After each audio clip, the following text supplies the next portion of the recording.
Good morning students. स्वागत है आपका यूट्यूब चैनल पे। और जैसा कि हम लोगों ने स्टार्ट किया था नया chapter that is system of particles and rotational motion. Clear? मैंने आपको इनका मीनिंग बताया मेरे लास्ट वीडियो में।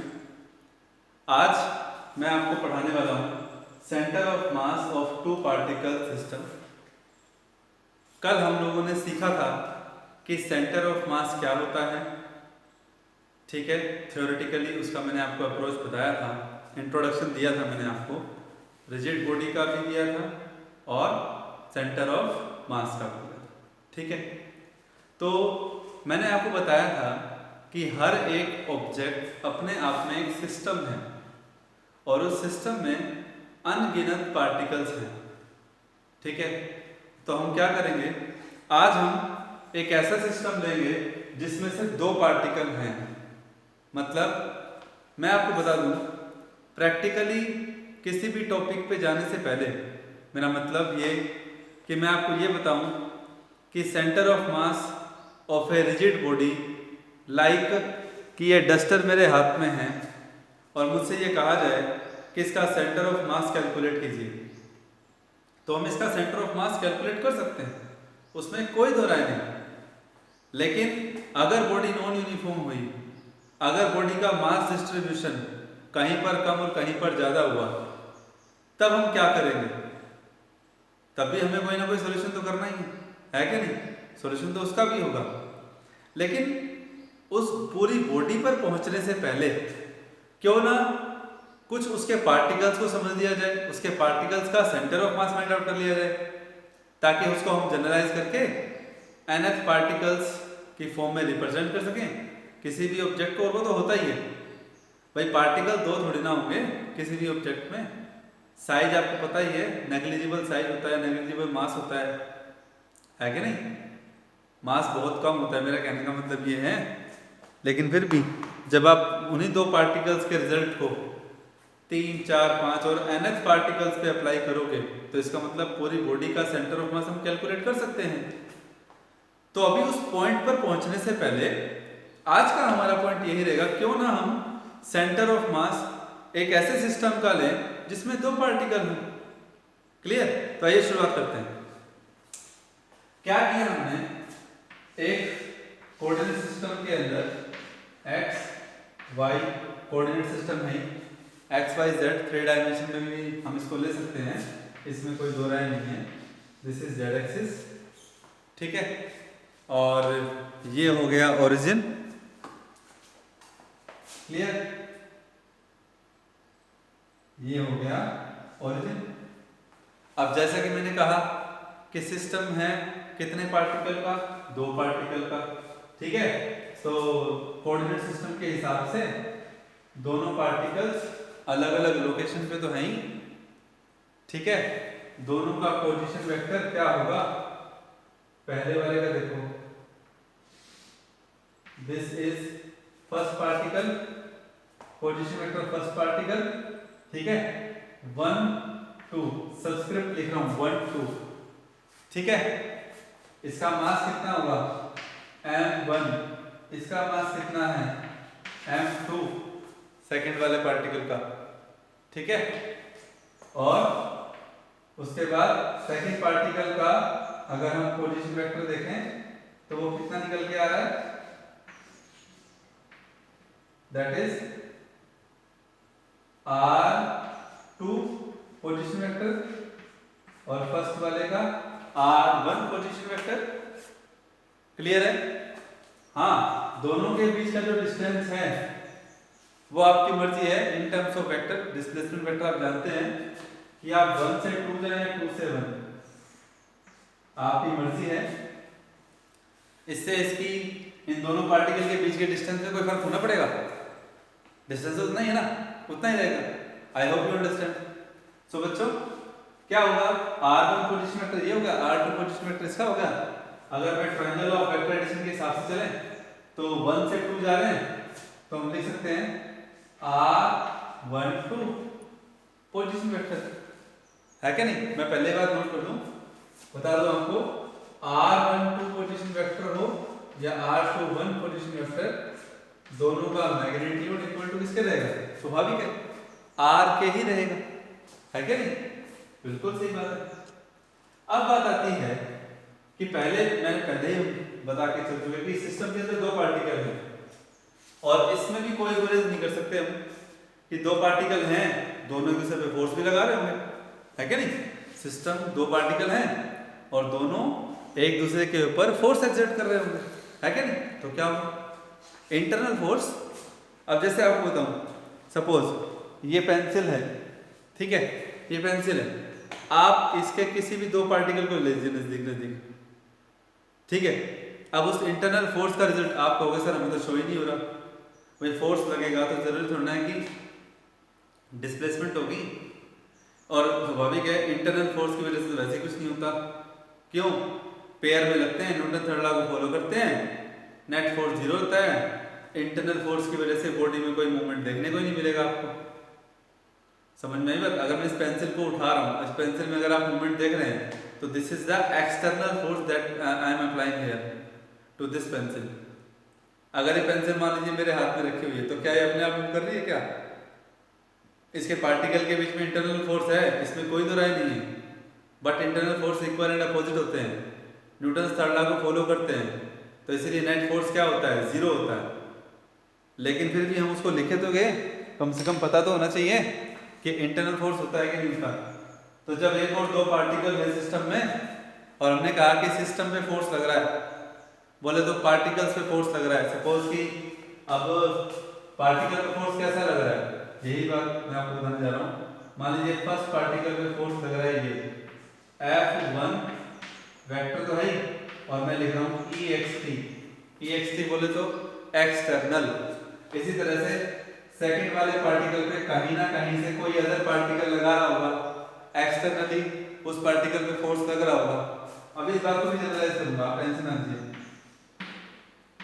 F2 वेक्टर एक्सटर्नल, ठीक है, ये हो गया 1 पे एक्सटर्नल अलग हो रहा है, अलग डायरेक्शन से लग रहा है, 2 पे एक्सटर्नल फोर्स अलग डायरेक्शन से लग रहा है, लेकिन इन दोनों के बीच में 1 और 2 के बीच में, 1 और 2 के बीच में, ये मैं साथ में इसके पैरेलल दिखा रहा हूं डायग्राम में, आप कंफ्यूज ना हो, थोड़ा सा उसको मैग्नीफाइड करके प्रॉपर स्पेस के साथ, कि 1 ने 2 पे फोर्स लगाया F21, 2 ने 1 पे फोर्स लगाया F12, ये दोनों फोर्स क्या है मालूम है? इंटरनल फोर्स है। F12 एंड F21 कैसे फोर्स हैं? इंटरनल फोर्सेस, ठीक है। वंडरवाल फोर्स भूल गए? मॉलिक्यूल के बीच में intermolecular force, very first time थोड़ा पढ़ रहे हो आप लोग। इंटरनल अगर याद नहीं तो फिर भी ध्यान रखो, ठीक है ना? इंटरनल फोर्सेस और internal forces F12 equal to minus F21 होता है। इस रिजल्ट को ध्यान में रखिए। चलिए कोई बात नहीं, अब आगे देखिए। यहां तक जो भी मैंने आपको बताई बातें, आई होप कि आपको समझ में आ गई होगी। अब आगे क्या होगा? अब फोर्स लगेगा तो स्वाभाविक है इक्वेशन ऑफ मोशन भी हर एक पार्टिकल की होगी। नाउ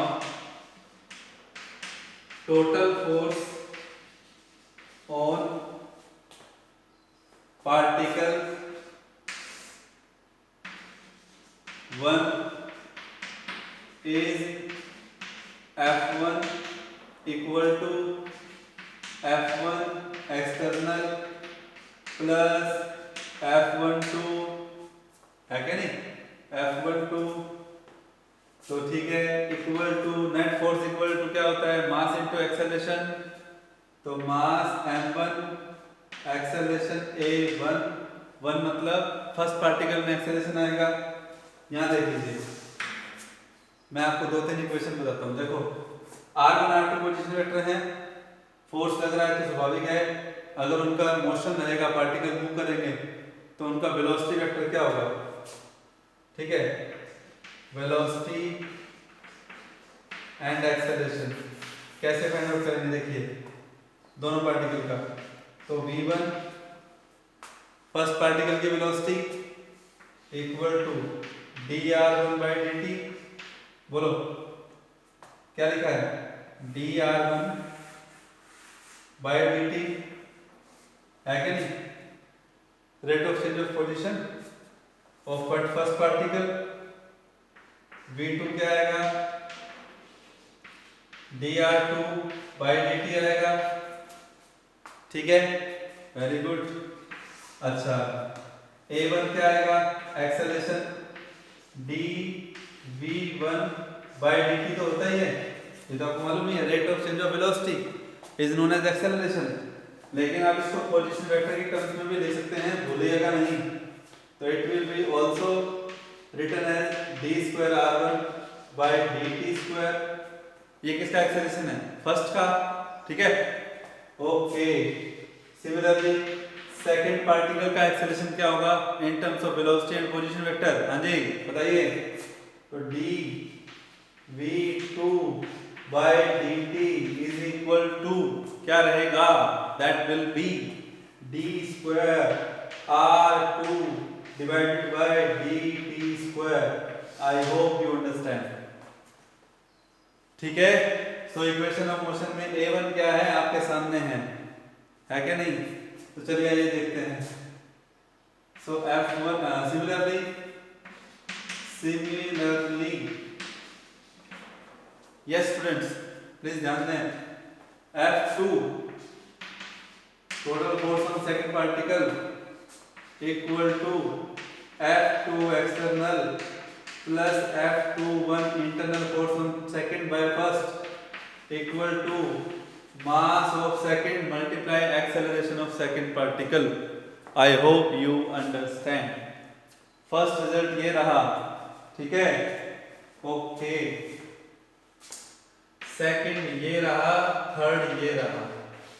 अब एक काम करते हैं, अभी तक हमने क्या लिया, सिस्टम के अंदर दो पार्टिकल, एक पार्टिकल में कितना फोर्स लगा वो, सेकंड पार्टिकल में कितना फोर्स लगा वो। लेकिन ये मत भूलिए कि सिस्टम दो पार्टिकल से बना है, मतलब दो पार्टिकल पे जो फोर्स लगेगा वो एक्चुअल में टोटल फोर्स सिस्टम पे माना जाएगा। तो इसीलिए total force on A system is, तो उसके लिए क्या करना पड़ेगा, 2 और 3 को ऐड करना पड़ेगा। नाउ या furtherly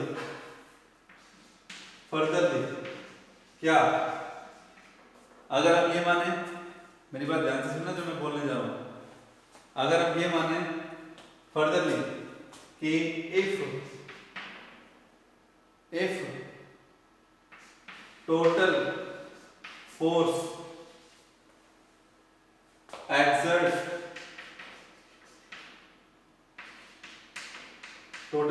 F exert on the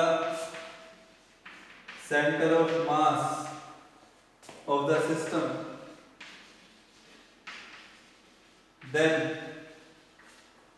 then F equal to total mass m system का, ठीक है, और एक्सेलरेशन a किसका, सेंटर ऑफ मास का, cm। यस, अब आती है बात, यहां पे सेंटर ऑफ मास का जिक्र अब आ रहा है। एक बात बताइए, अभी तक मैंने थर्ड इक्वेशन तक कहीं पर भी सेंटर ऑफ मास का जिक्र किया नहीं। हम स्टेप बाय स्टेप चलते गए, फर्स्ट पार्टिकल ने सेकंड पे कितना फोर्स लगाया, सेकंड ने फर्स्ट पे कितना लगाया, टोटल कितना फोर्स आ गया, ये सब बातें क्लियर हो गई, ठीक है।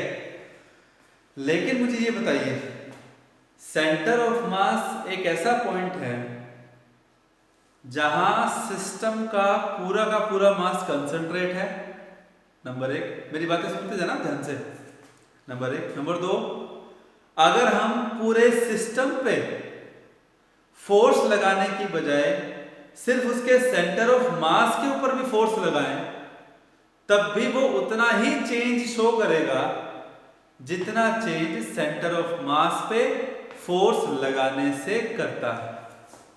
कहने का मतलब क्या हुआ कि ये डस्टर है, मैं इस डस्टर को अपने पूरे हाथ से उठाऊं, उस पर उतना ही फोर्स लगाऊं, और अगर मैं इसके सेंटर ऑफ मास से इसके ऊपर उतना ही फोर्स लगाऊं तब भी उसमें इतना ही एक्सेलरेशन आएगा जितना एक्सेलरेशन मैं इसको अपने पूरे हाथ से, जब मैंने इसकी पूरी बॉडी पे फोर्स लगाया तो जितना एक्सेलरेशन इसमें प्रोड्यूस हो रहा था उतना ही एक्सेलरेशन अगर मैं सिर्फ इसके सेंटर ऑफ मास पे लगाऊंगा तब भी उतना ही आएगा। नंबर 1।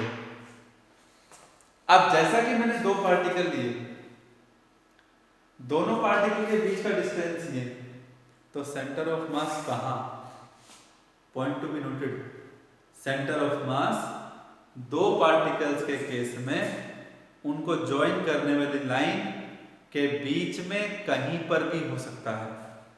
शर्त है कि दोनों पार्टिकल का मास अलग अलग है। ठीक है, मैं आपको सारी बातें बताऊंगा बिल्कुल डिफाइन करके, लेकिन फिलहाल दोनों का मास अलग अलग है, तो सेंटर ऑफ मास कहां होगा अभी हमें वो ढूंढना है। तो मैं आपको बता दूं, सेंटर ऑफ मास इस 1 और 2 पार्टिकल के बीच की जो ये डिस्टेंस है, इन दोनों के बीच में कहीं पर भी हो सकता है, यहां या यहां। अब दोनों का मास अलग अलग है, अगर m1 का मास ज्यादा होगा, सुनना, m1 मास ज्यादा है m2 से, तो सेंटर ऑफ मास m1 के नजदीक होगा। Late m1 greater than m2, ये बात मैंने आपको बताई। ठीक है, तो सेंटर ऑफ, ये डॉट क्या है, this is the position of centre of मास। इसका पोजीशन वेक्टर क्या होगा वो देख लीजिए, दिस इज RCM। यस, क्या है ये, RCM। Okay students, I hope you understand. So RCM इस सेंटर ऑफ मास का पोजीशन वेक्टर है। अब मैं जो ये फोर्स लगाने की बात कर रहा हूं, अब इस लाइन का ये क्या है, इसमें if total force F exert on the center of mass of the system, then F equal to mass into acceleration of center of mass। Capital N क्या है, पूरे सिस्टम का मास, और वो किसके इक्वल होगा, इस सिस्टम में किसके इक्वल होगा, m equal to m1 plus m2। Obviously दो ही पार्टिकल है ना, m1 plus m2। So F equal to m into acceleration of center of mass which is furtherly equal to, अब आइए देखिए, that will be m1 plus m2 and I can write it as d square RCM vector sign divided by dt square। लिख सकते हैं, इसमें कोई दो राय नहीं है। अरे लिख सकते हैं भाई, पोजीशन वेक्टर जैसे फर्स्ट का सेकंड का वैसे सेंटर ऑफ मास होगा, है कि नहीं। यस, नाउ इस रिजल्ट को नाम दीजिए फोर्स। अब हम कर क्या रहे थे, हम फोर्स लगा रहे थे अलग अलग पार्टिकल पे, लगा रहे थे, तो उसके हिसाब से total force on A system क्या है कि नहीं। Total force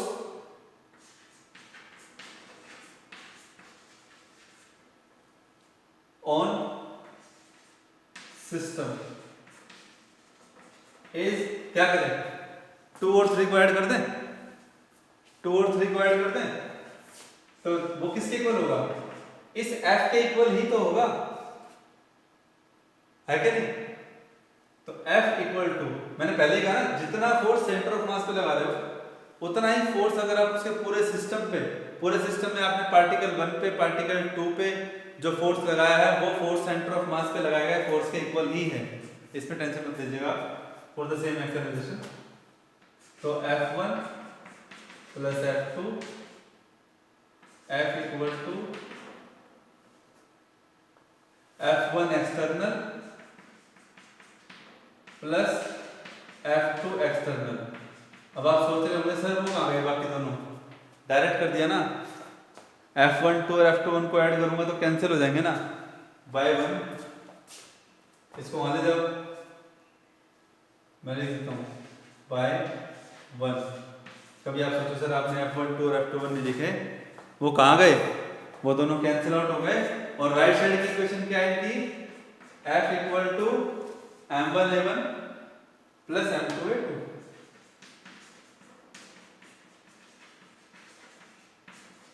I hope you understand बच्चों, आपको दिखाई समझ में दोनों आ रहा होगा कि F equal to M1A1 plus M2A2 कैसे है, ठीक है।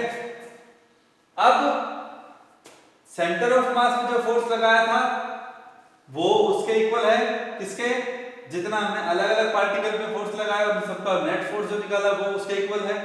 तो सेंटर ऑफ मास वाले का रिजल्ट और उस सेंटर ऑफ मास के अलावा अगर हम पार्टिकल से जो फोर्स लगा रहे हैं टोटल फोर्स, उसका रिजल्ट अगर दोनों को कंपेयर करें तो क्या मिलेगा, यानी कि 4 और 5 को कंपेयर करें तो क्या मिलेगा, आइए देखते हैं।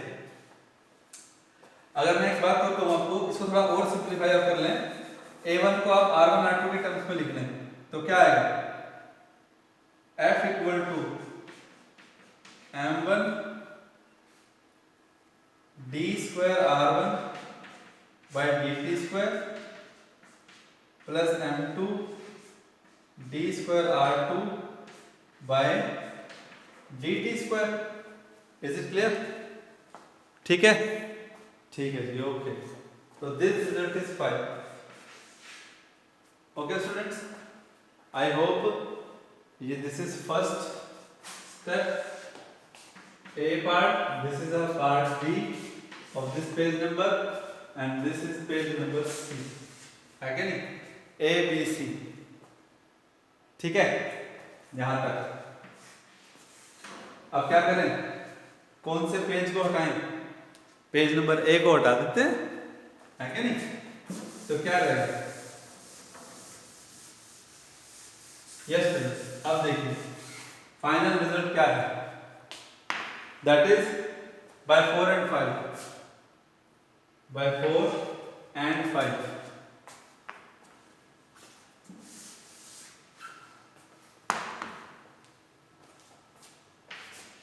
by 4 and 5, M1 plus M2 into d square RCM by dt square is equal to M1 d square R1 by dt square plus M2 d square R2 by dt square, ठीक है जी। उसके बाद देखिए क्या होगा, M1 प्लस M2 को नीचे ले जाइए, d square RCM by dt square is equal to d square by dt square M1 R1 plus M2 R2 divided by M1 plus M2, और d square by dt square से cancel, finally RCM is equal to M1 R1 plus M2 R2 divided by M1 plus M2।